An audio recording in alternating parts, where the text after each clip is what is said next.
Hey, what's up guys? Today, I'll show you a vampire horror film, Morbius, the Living Vampire. Spoilers ahead, watch out and take care. The movie begins with a shot of the vast green lands in Costa Rica. It is a sight to behold, and then we see a helicopter making a quick landing. Then we meet a doctor named Morbius, who is very fond of vampire bats. He is entering a cave to draw out these bats for some kind of experiment, but he also has weak legs due to a blood disease. The pilot asks for his payment, so Morbius brings out the cash, and then he takes a knife from him. Now, Morbius cuts his palm and shows it to the bats, which attracts them toward him. The pilot takes his crew away, but they are swarmed by bats, and Morbius is covered by them. A flashback shows Morbius in an institution for diseased children, and he meets his surrogate brother, Lucien, but calls him Milo. One day, Milo faints, and Morbius panics, so he fixes his machine and saves his life. What Morbius has done is something that requires a lot of scientists, so the lead doctor named Dr. Beardy offers to send Morbius to a school for gifted youngsters. Morbius writes a letter to Milo promising to cure their sickness, but he loses the letter when the wind blows it away. Milo follows the letter but finds some bullies reading it, so he fights them. The bullies beat him down, so Dr. Beardy has to rescue him. Morbius goes on to become a genius scientist and eventually receives a prize from the King of Sweden for his work on artificial blood. Now we see Morbius with a patient girl, but he's taken away for some questioning by a woman named Babe. It turns out that Morbius has rejected a Nobel Prize because his findings were simply a byproduct of a failed experiment. Babe scolds Morbius and calls him out for running a secret experiment mixing bat and human DNA. Morbius pleads ignorance, but is exposed when Babe activates his bat aquarium. Morbius is told that he is going to get into trouble for this, but he tells Babe that she is also in hot water for hiding this information. Afterward, Morbius works on a bat and reveals he is going to splice its DNA with his own in order to cure his disease. Babe voices her concerns, but Morbius doesn't listen and begins his experiment. He uses a PTA mouse for a sample dose, but it dies, which means that PETA is going to sue Morbius. He doesn't care about this, because his only desire is to save sick people like him and Milo. Suddenly, the patient girl starts suffering, so Morbius helps her out with a sedative. Then, Babe notices that the PETA mouse is still alive. This marks a success for Morbius, so he goes to meet Milo, who is rich and bratty. Dr. Beardy is taking care of him as Morbius passes the security check and enters his room. Morbius decides to take Milo out for a walk and scolds him for living a careless lifestyle. However, Milo tells Morbius to be wary of Babe because love is a sickness that has no cure. Morbius gets to the point and tells Milo about the bat experiment. It's going to be expensive and not exactly legal, so the experiment needs to be conducted on international waters. Milo approves the process, and then Morbius gets on a ship with Babe. After successfully creating the serum, Morbius has to inject it into his body. Babe does this, and then she buckles him up. Morbius shakes violently as Babe monitors his vitals. One of the ship's guards shows up and distracts Babe with his shady statements. Babe tells him to shut up his smelly mouth, but then she notices that Morbius is missing. Babe and the guard look around, and she suddenly notices Morbius on the ceiling as he has become a vampire. The guard shoots at him, but gets attacked and ripped to pieces. An alarm is set off while Babe tries to appeal to Morbius's humanity. The alarm makes him go crazy, so he charges at the glass wall. The other guards arrive and smack Babe away to take on Morbius. However, this only angers him, so he charges at the guards and brutally takes them down without mercy. Morbius gets locked inside the lab, but he easily smashes the door open because he wants to punish the guards for attacking Babe. What follows is a horrific sequence where Morbius uses his new vampire powers to hunt the guards one after the other. He spares no one and uses his claws to slash through the guards. Morbius passes out after this, but wakes up and becomes human again. He realizes that he can stand on his legs and has also become shredded like a fitness influencer. Morbius finds all the dead guards and locates Babe on the floor, but can sense her heartbeat, so he checks the camera footage. He is horrified to see what he has done, so he pukes his guts out. Morbius calls for air support, but makes sure to wipe out all the surveillance footage and vanishes with the serum.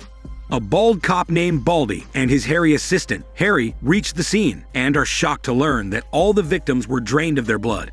Milo watches the news and learns about the incident, but shuts the TV when Dr. Beardy shows up. Later, Morbius sneaks into the hospital and finds Babe, who is in a serious condition.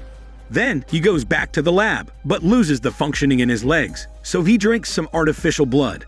This seems to do the trick for Morbius, and he has an endless supply of artificial blood, so he doesn't need to worry about attacking humans for now.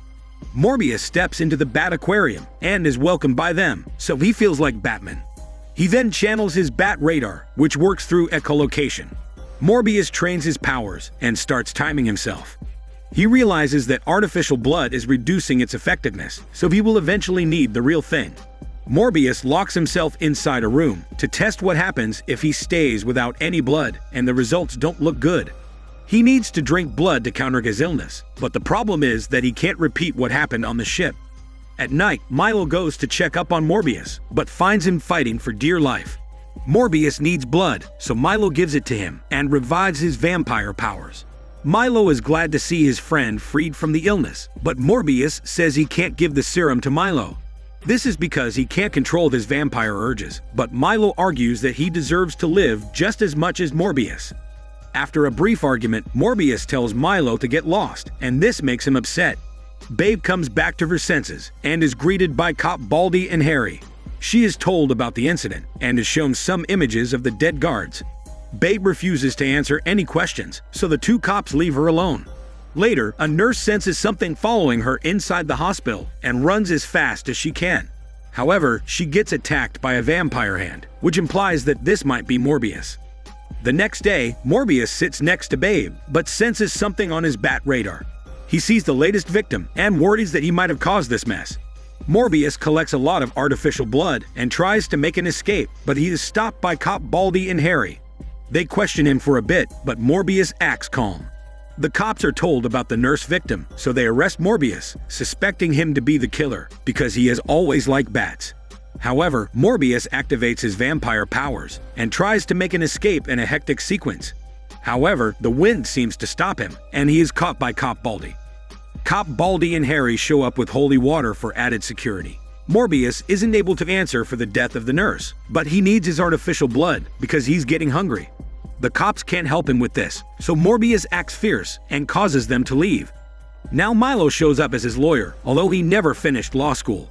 He promises to take care of Morbius and gives him some blood to charge himself.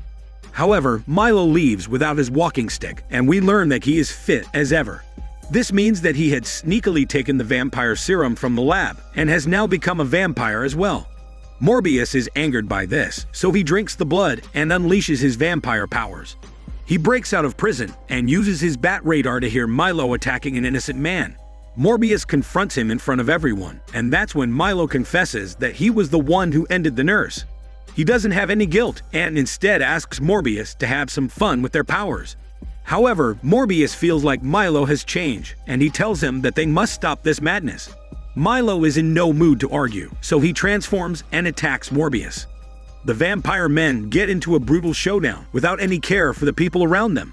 It's a fierce battle, but it ends in a draw, and Morbius says that he can reverse the process, although Milo has no intention of doing so. Some cops arrive to stop the vampires, but Milo ends them all with a simple slash. He pulls out some TikTok dance moves and attacks Morbius for round 2.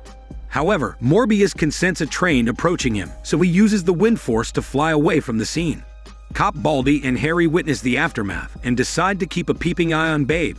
However, it seems like Milo already has hormone intentions for her. The next day, Babe walks through the crowd and senses someone following her. It turns out to be Harry, but she gives him the slip and boards a bus. Morbius is also inside the bus, so he takes Babe to a cafe where they can chat.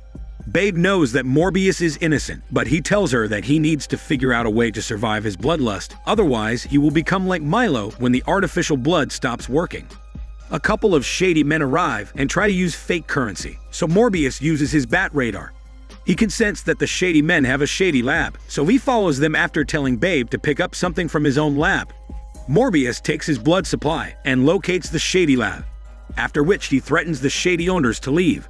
One of them confronts Morbius, but he simply uses his vampire strength and tells him that he's the notorious anti-hero, Venom.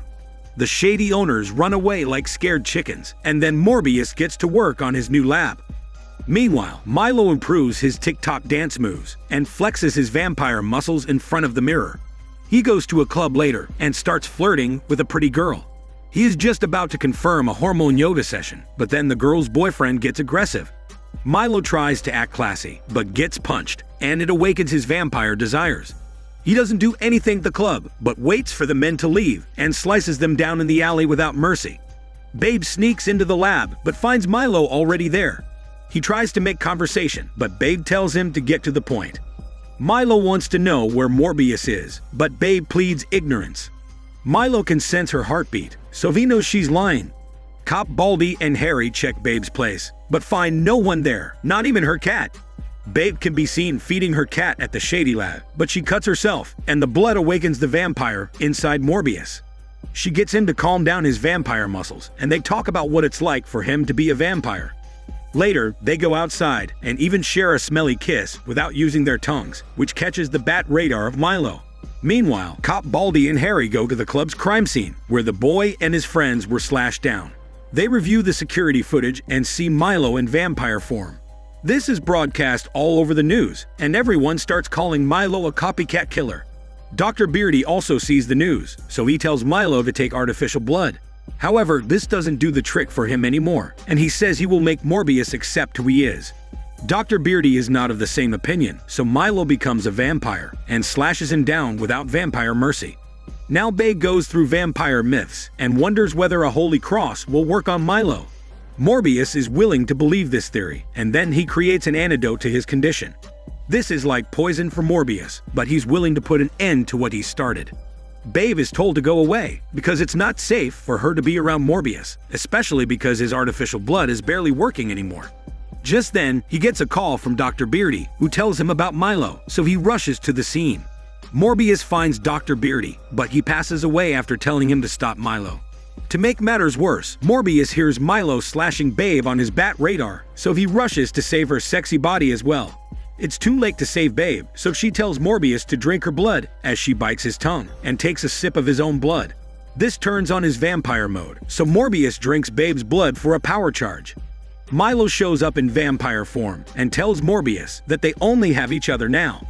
This leads to a fierce battle between the vampires, and it's filled with all kinds of brutal attacks and muscle wrestling. But it's eventually Milo who gains the upper hand. He smacks Morbius away, and they fall into an underground sewer after another round of attacks. Morbius summons a bat army and creates a bat tornado. Milo tries to attack him, but Morbius uses his bat army to hold him down, after which he injects the antidote. Milo gets emotional and goes to meet Bat Satan, leaving Morbius all alone. Now Cop Baldy and Harry show up to see what's going on, but Morbius escapes with his bat army. We also see Babe waking up after taking Morbius' blood, hinting that Morbius has turned her into a vampire as well. Then, we see a post-credits scene where an older Batman shows up inside a prison cell. He has come from an alternate universe and is ready to explore the bats of this world. The movie ends with the older Batman in a robot suit meeting Morbius and suggesting a team-up. This is Daniel CC Movie Channel. Stay safe and enjoy your day.